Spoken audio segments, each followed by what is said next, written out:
Hi there, welcome to my channel. I'm Holly, and this channel is all about my exploration of the world of graphic novels, sci-fi, and fantasy. I've decided to take a deep dive into this world because my family is so into all of this, and I would like to have one more thing in common with them, so here I am. I did my first video on Batman, The Killing Joke. Spoiler alert, I absolutely loved it, so be sure to check it out. Now today I'm going to be talking about Superman, the Man of Steel. You know, I've just read 2 graphic novels now, and what I find so interesting is that they are very different reads. The Killing Joke is this psychological thriller, and as you're reading, it takes you back and forth between the present and the past. The Man of Steel is a much more linear read. It's organized into 6 books, and it moves fairly chronologically. The first 2 books focus on and give a very thorough backstory for Superman, which I truly appreciated because I know so very little about all of this. And then the remaining books are essentially adventures of Superman. So my plan for this video is to focus on Superman's backstory, and then I want to talk about my favorite part of the whole thing, and finally share my thoughts and opinions on Lois Lane and Lex Luthor, since they are prominently featured in these books. All right, let's get into it. So we're going to start with Superman's backstory. We open up the story and we are on the planet Krypton, which is in imminent danger of going bye-bye. But I really enjoyed the rather heated discussion that Jor-El and Lara are having about their dire situation and what to do without the baby. Now, Jor-El has this all figured out. And he tells Lara, we're going to send the baby through space to the planet Earth where he will be safe. He'll be the sole survivor of Krypton, and perhaps he'll carry on its legacy. And Lara responds, don't launch my baby into space. Words I'd never thought I'd utter, but don't launch my baby into space. And Jor-El explains, look, this planet has a son that is going to develop amazing abilities and powers in our boy. He's going to be godlike. And that stops Lara in her tracks momentarily. You mean our boy is going to wind up ruling an entire planet? And you can see that she's weighing those options. Don't launch my baby into space. My boy's going to rule an entire planet. But Jor-El is like, enough talk. We are out of time. We have to do this now. And so he walks over, pushes the button, launches the baby into space, and kaboom goes the planet. All right. I have to say that I'm a little bit interested in Krypton. And I was wondering if this ever gets fleshed out, the way they live there, prior to its annihilation. Maybe in other stories or movies, but that's something I want to dig into because I think I would find that pretty fascinating.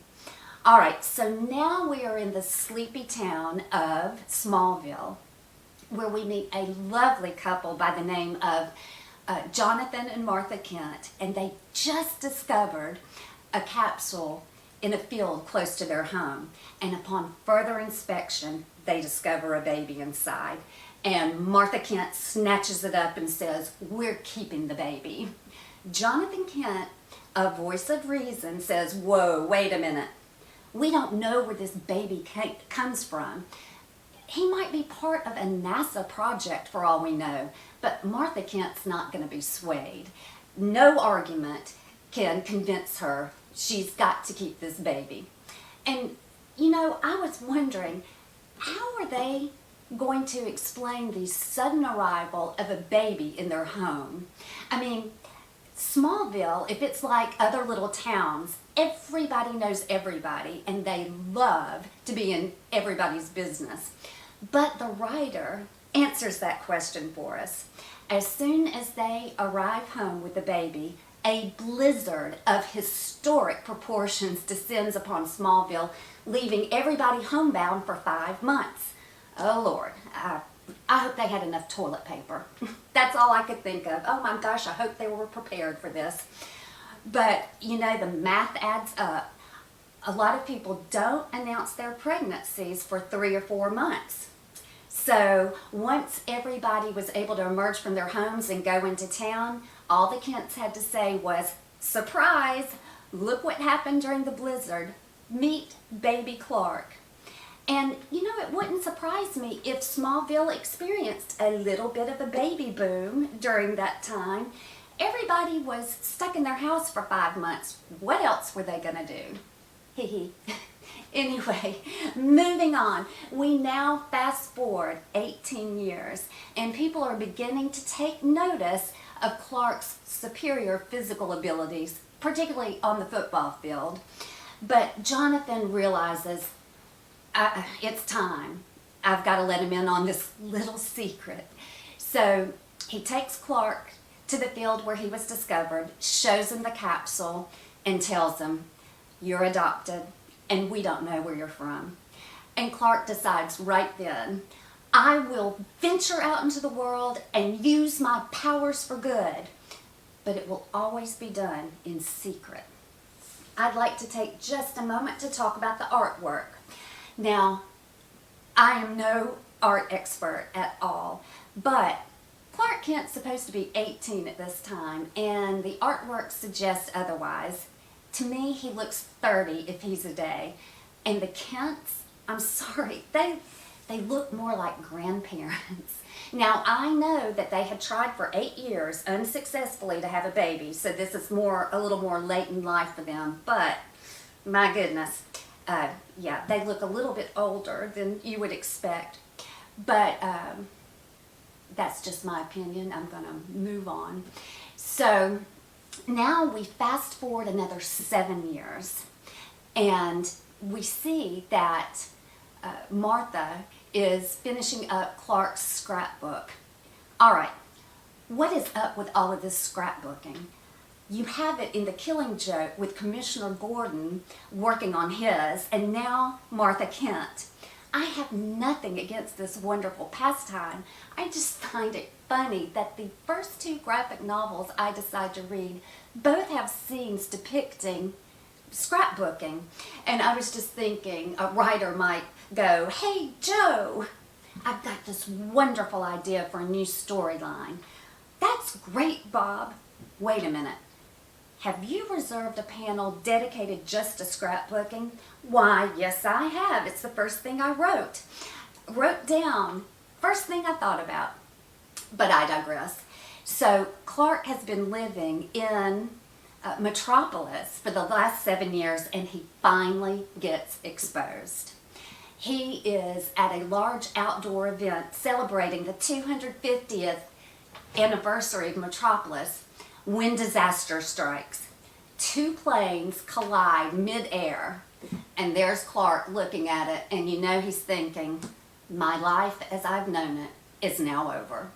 What else could he do? So he flies up there, lands both planes safely.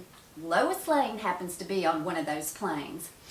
And as soon as he lands them, the hundreds, if not thousands of people attending the event swarm him, demanding favors and miracles from him. And Lois Lane is right there going, wait a minute, we need to talk. And Clark is just thinking, I have got to escape. I've got to get out of here. And so he flies to Tibet, as you do, and then he returns home to his parents to discuss this unfortunate situation. Now, the 3 of them realize that he now has to have 2 disguises because he's already been seen as himself performing some pretty spectacular maneuvers. And so with his parents' help, Clark Kent reinvents himself. First, as Clark Kent, with his slick back hair, glasses, and a little bit of a hunch. And then as Superman in his awesome costume that his mother makes for him. All right, I want to talk about Superman slash Clark Kent for just a moment. So now he's back in Metropolis, flying all over town, stopping crimes in progress.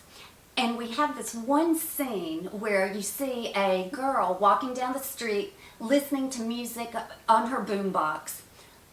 What year is this? But anyway, she's listening to music on her boombox when this creep snatches her purse. Superman flies in, retrieves the purse, and when he returns it to her, instead of saying something like, "Thank you, ma'am," or "Here you go," not thank you, she would be thanking him, but "Here you go, ma'am, have a nice day, I'm off to stop my next crime," he gives her a lecture. He tells her, "You know, you really should turn that music down and be respectful of others." And I have to tell you, I had a little bit of an eye roll moment right there. This girl had just been through a slightly traumatic experience, and I doubt she wanted to hear the scold or see the finger wag. And as I was reading, I was just imagining Peter Griffin popping up and saying, "Don't be a larbage, take out your garbage." I mean, is Superman kind of a walking PSA?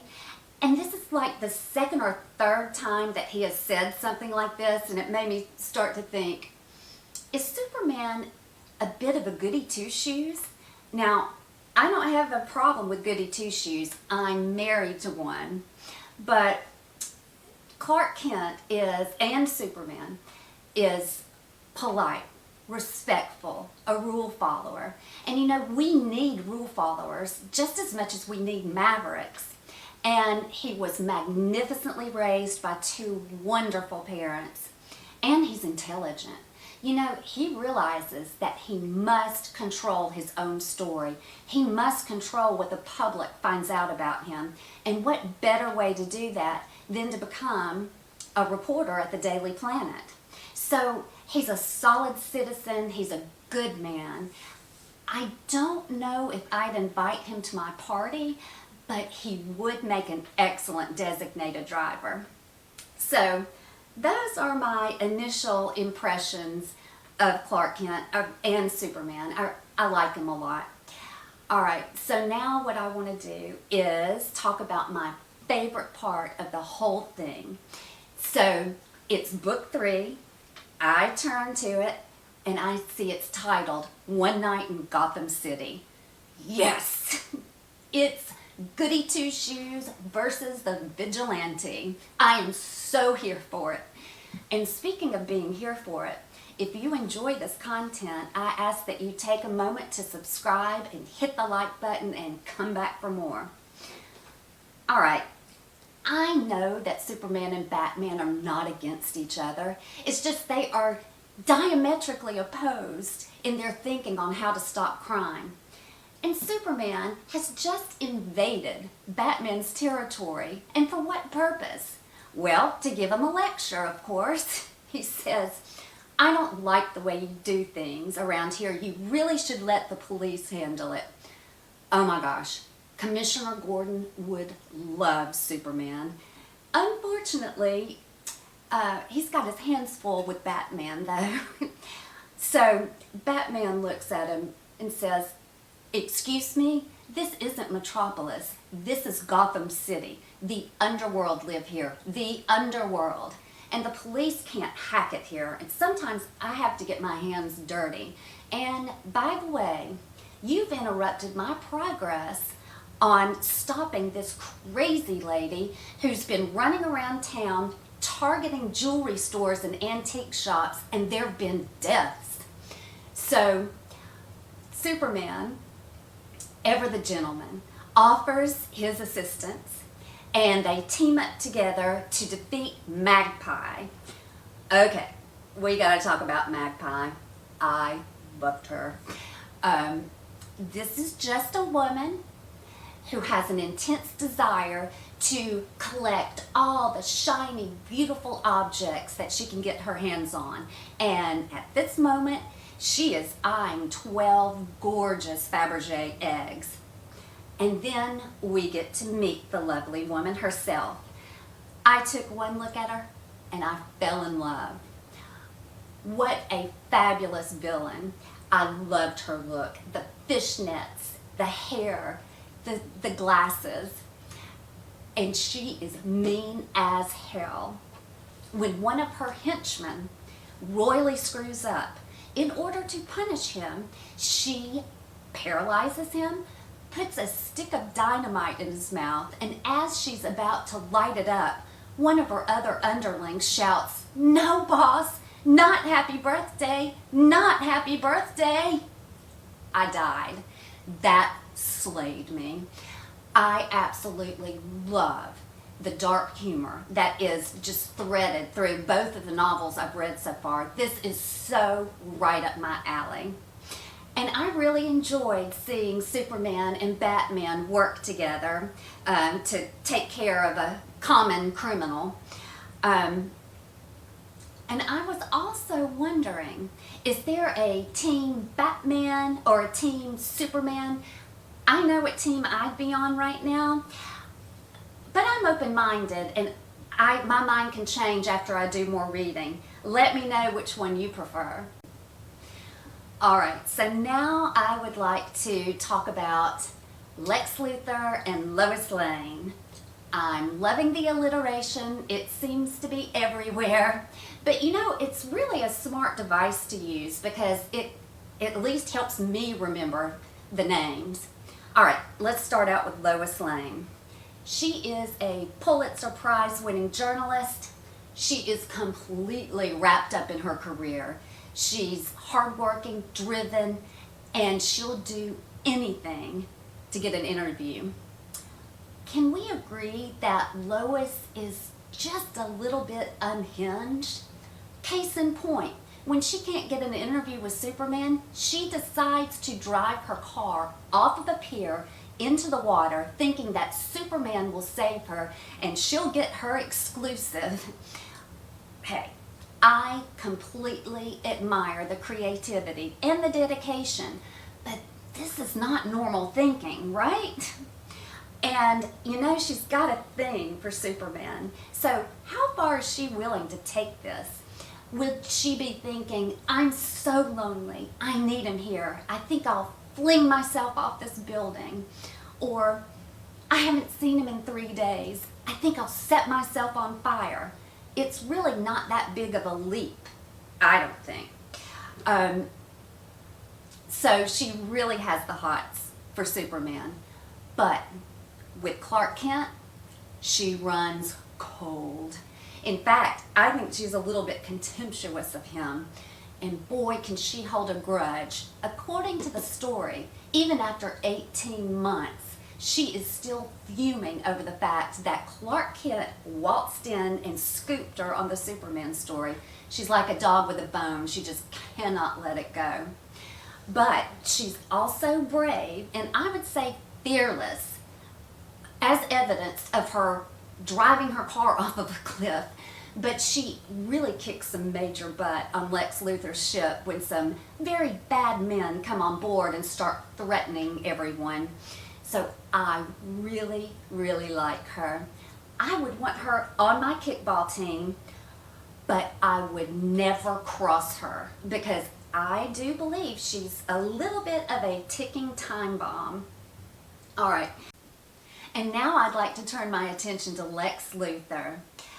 He's quite the character, isn't he?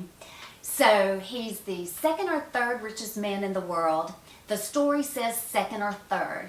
I don't know which one, but he's very, very rich. He runs LexCorp, and he pretty much runs Metropolis. This is a man who is very used to getting what he wants. And the people of Metropolis love him. They see him as this magnanimous, charitable, charismatic man running all over the town doing good works. But we all know that this is just a mask to hide his true nature, which is his unquenchable thirst for power and control. We know that he's doing dirty deeds and making shady deals behind the scenes. And Superman presents a little problem for him. Now, he greatly admires Superman's powers. In fact, he wants to harness those powers to use them for his nefarious purposes. He tries to get Superman on his payroll, and Superman politely declines, and in Lex Luthor's mind, that is strike one. And deep down, and maybe not so deep down, maybe surface, he is very jealous, excuse me, very jealous of Superman.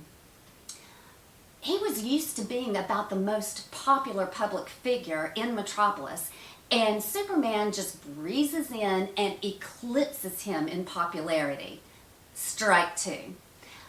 And then to top it all off, Lex is really into Lois Lane, and Lois has her eyes set on Superman and her job, and that is strike three. Lex Luthor feels if he can't control Superman, then he's just going to have to kill him, and the lengths that he went to try to accomplish that. He spends $100 million and 2 years on Project Changeling, in which he gets a scientist to try to duplicate Superman to destroy him. Kind of a Frankenstein's Superman. And shockingly, they kind of come close. I think they might have been just within a couple of years, maybe. And you know that his inability to get to Superman is just eating him alive.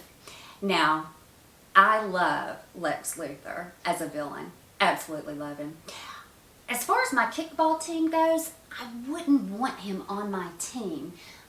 Well, there is a little dark side of me that might want him on my team, but ultimately I'm fair and square, and he plays dirty.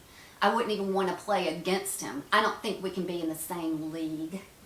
But I really do like villains, and I think that's pretty common because typically villains just tend to be more complex and interesting characters. Alright, so wrapping up, in my book, The Man of Steel is definitely a winner. I will read this again, and I plan to read a lot more Superman in the future. And in this video, I'm going to start ranking everything I've read, and this won't take long as I've read only 2 graphic novels. So in first place is Batman the Killing Joke, but coming in a very strong second is Superman, the Man of Steel. Alright, I'm out of here, but please stay tuned. I'll be right back.